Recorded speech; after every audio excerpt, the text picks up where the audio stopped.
On July 13, 2024, during a rally in Butler, Pennsylvania, former President Donald Trump was shot and wounded. In this shocking attack, one attendee tragically lost their life. The Secret Service neutralized the shooter, and the FBI later identified the would-be assassin as Thomas Matthew Crooks. This is not an isolated incident, and there have been many instances of these attempts in the past. Let's delve into the history of these attempts, starting from the earliest incidents. On January 30, 1835, Richard Lawrence attempted to shoot President Andrew Jackson at the Capitol. As Jackson was leaving a funeral, Lawrence emerged from the shadows and fired his pistol at point-blank range. Miraculously, the gun misfired. Lawrence pulled out a second pistol and fired again, but it too misfired. An enraged Jackson then attacked Lawrence with his walking stick, beating him until others intervened. Lawrence was later tried for the attempted assassination but was found not guilty by reason of insanity. He spent the rest of his life in an asylum, where he continued to insist he was the heir to the British throne. President Abraham Lincoln's assassination is perhaps the most famous. On the night of April 14, 1865, while watching the play Our American Cousin at Ford's Theater in Washington, D.C., Lincoln was shot in the back of the head by John Wilkes Booth, a well-known actor and Confederate sympathizer. Booth fled the scene, but was later tracked down and killed by Union soldiers. The plot also involved attempts on the lives of Vice President Andrew Johnson and Secretary of State William Seward, who was severely wounded but survived. Lincoln succumbed to his injuries the following morning, becoming the first U.S. president to be assassinated. President James Garfield was shot by Charles J. Guiteau at the Baltimore and Potomac Railroad Station in Washington, D.C. on July 2, 1881. Garfield was struck by 2 bullets, one grazing his arm and the other lodging in his abdomen. Despite initial hopes for recovery, Garfield's condition worsened due to infection and the unsanitary medical practices of the time. He died on September 19, 1881, making him the second U.S. president to be assassinated. Guiteau, who believed he deserved a government position for helping Garfield's campaign, was convicted and executed by hanging. President William McKinley was shot by anarchist Leon Czolgosz on September 6, 1901, while attending the Pan American Exposition in Buffalo, New York. McKinley was greeting the public when Czolgosz approached him and fired 2 shots. Although McKinley initially appeared to recover, he developed gangrene and died 8 days later on September 14th. Czolgosz, who believed his act would advance anarchism, was swiftly tried, convicted, and executed in the electric chair. Former President Theodore Roosevelt, running for president again on the Progressive Party ticket, was shot by John Schrank on October 14, 1912, while campaigning in Milwaukee, Wisconsin. Schrank's bullet passed through Roosevelt's steel eyeglass case and a folded copy of his speech, lodging in his chest. Remarkably, Roosevelt refused immediate medical attention and delivered his 90-minute speech with the bullet still in his body, famously stating, "It takes more than that to kill a bull moose." Roosevelt survived the attempt, but the bullet remained in his body for the rest of his life. Giuseppe Zangara attempted to assassinate President-elect Franklin Delano Roosevelt on February 15, 1933, in Miami, Florida. During a public speech, Zangara fired multiple shots at Roosevelt. Although Roosevelt was unharmed, Chicago Mayor Anton Cermak, who was standing next to him, was fatally wounded.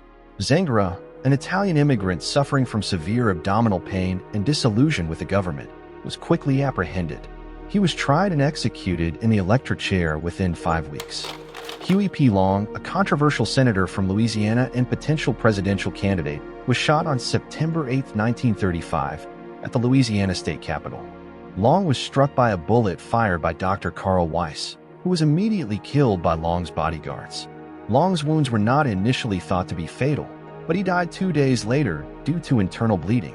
The motive behind Weiss's actions remains debated, with some believing it was a personal vendetta and others suggesting political motives. On November 1, 1950, Puerto Rican nationalists Grazilio Torrezola and Oscar Collazo attempted to assassinate President Harry Truman at Blair House, where Truman was staying during White House renovations. The gunman attacked Blair House, leading to a gunfight with Secret Service agents and police. White House policeman Leslie Kaufelt, though mortally wounded, managed to kill Torrezola. Collazo was captured, convicted, and sentenced to death, though his sentence was later commuted to life imprisonment by Truman himself. Richard Paul Pavlik planned to kill President-elect John F. Kennedy by crashing a dynamite-laden car into his vehicle in Palm Beach, Florida on December 11, 1960. Pavlik waited for Kennedy outside his church, but aborted the plan upon seeing Kennedy with his family.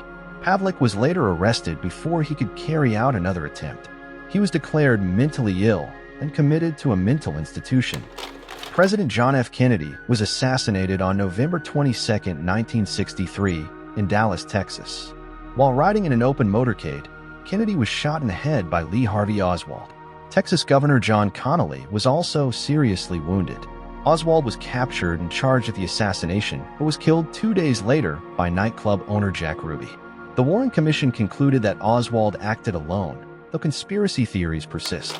Samuel Bike attempted to hijack a DC-9 aircraft on February 22, 1974, with the intention of crashing it into the White House to kill President Richard Nixon.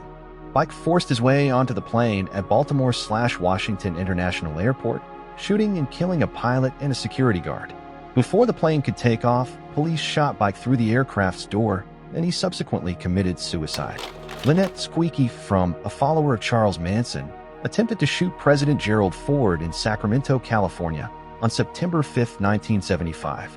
From pointed a Colt .45 caliber pistol at Ford, but was unable to fire as the gun's chamber was empty. Secret Service agents quickly subdued her. Frum was convicted of attempted assassination and sentenced to life in prison, but was released on parole in 2009. Just 17 days after the Frum incident, Sarah Jane Moore attempted to assassinate President Ford in San Francisco, California. Moore fired a revolver at Ford from a distance of 40 feet, but missed. A bystander, Oliver Sipple, grabbed her arm as she fired, deflecting the shot.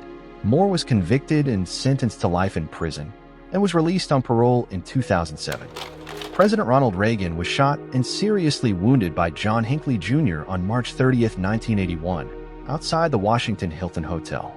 Hinckley fired 6 shots, hitting Reagan in the chest, Press Secretary James Brady in the head, Secret Service agent Tim McCarthy in the abdomen, and police officer Thomas Delahanty in the neck. Reagan underwent emergency surgery and recovered. Brady's injuries left him permanently disabled, and his death in 2014 was ruled a homicide. Hinckley was found not guilty by reason of insanity and was confined to a psychiatric hospital until his release in 2016 under strict conditions. A plot to assassinate President George H.W. Bush by car bomb was foiled in Kuwait in 1993. The Kuwaiti government arrested 16 people suspected of planning to detonate a bomb during Bush's visit. The suspects were linked to Iraqi President Saddam Hussein, and the incident further strained U.S.-Iraq relations following the Gulf War. On November 11, 2011, Oscar Ramiro Ortega Hernandez fired multiple shots at the White House from Constitution Avenue. Several bullets struck the building, including a window near the living quarters of President Barack Obama's family, but no one was injured. Ortega Hernandez was captured and later sentenced to 25 years in prison for the attack. Violence is never the answer. It undermines our democratic values and the principles of peace and dialogue that our society is built upon. We must stand united against such acts and continue to uphold the ideals of democracy and justice. Thank you for watching, and don't forget to like, share, and subscribe for more historical insights.